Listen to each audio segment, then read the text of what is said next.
Halo teman-teman, ketemu lagi dengan saya. Salam sehat. Hari ini kita akan bahas tentang cuci darah. Simak video berikut ya.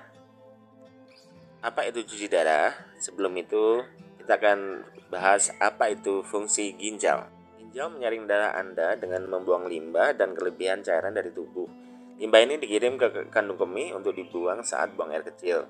Jika ginjal tidak bisa berfungsi dengan baik dan semestinya, maka seorang harus melakukan cuci darah atau hemodialisis. Hemodialisis menggantikan kerja ginjal yang tidak sehat. Menurut National Kidney Foundation, gagal ginjal tahap akhir terjadi ketika ginjal hanya berfungsi 10 hingga 15% dari fungsi normalnya. Hemodialisis adalah perawatan yang menyaring dan memurnikan darah menggunakan mesin. Hemodialisis telah digunakan sejak 1940-an untuk mengobati orang dengan masalah gagal ginjal. Cuci darah adalah prosedur di mana mesin cuci darah dan filter khusus yang disebut ginjal buatan atau dialiser digunakan untuk membersihkan darah Anda. Untuk memasukkan darah tersebut ke dalam dialiser, dokter perlu membuat akses atau pintu masuk ke pembuluh darah Anda. Ini dilakukan dengan operasi kecil, biasanya di lengan Anda. Dialiser atau filter memiliki dua bagian, satu untuk darah Anda dan satu lagi untuk cairan pencuci yang disebut dialisat. Sebuah selaput tipis memisahkan kedua bagian ini. Sel darah, protein, dan hal penting lainnya tetap berada di dalam darah karena terlalu besar untuk melewati membran atau produk limbah yang lebih kecil dalam darah seperti urea, kreatinin, kalium, dan cairan ekstra melewati membran dan dibuang. Kapan proses cuci darah itu dibutuhkan? Anda memerlukan cuci darah jika ginjal Anda tidak lagi mengeluarkan cukup limbah dan cairan dari darah untuk membuat Anda tetap sehat.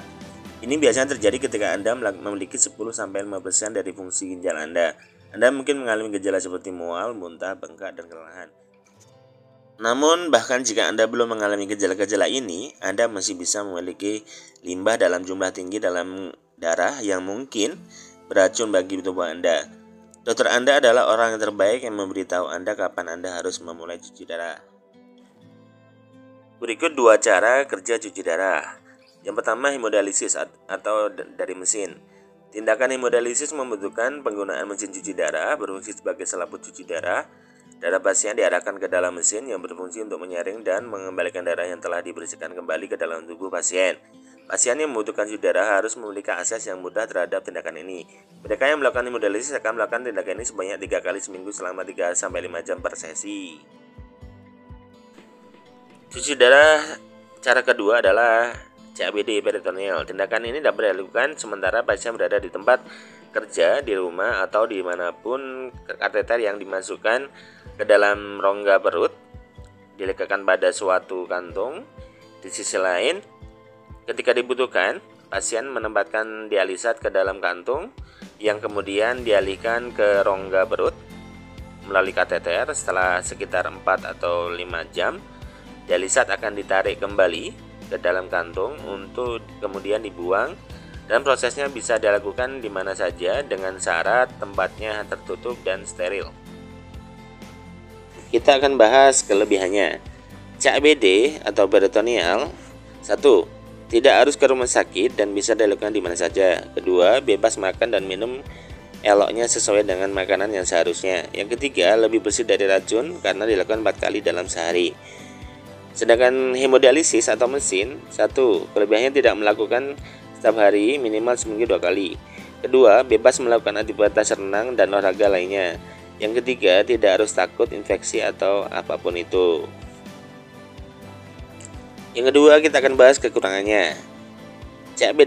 CABD atau peritoneal, 1. Harus dilakukan 4 kali dalam sehari.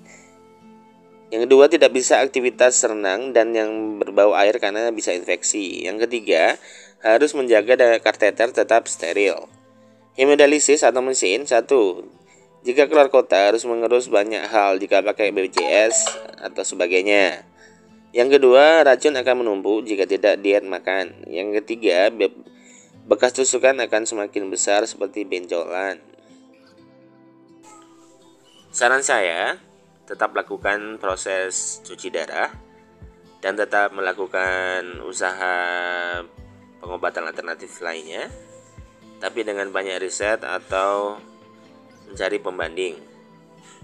Dan jangan asal minum obat-obatan herbal karena akan memperburuk kondisi ginjal Anda. Cukup sekian, terima kasih. Wassalamualaikum warahmatullahi wabarakatuh.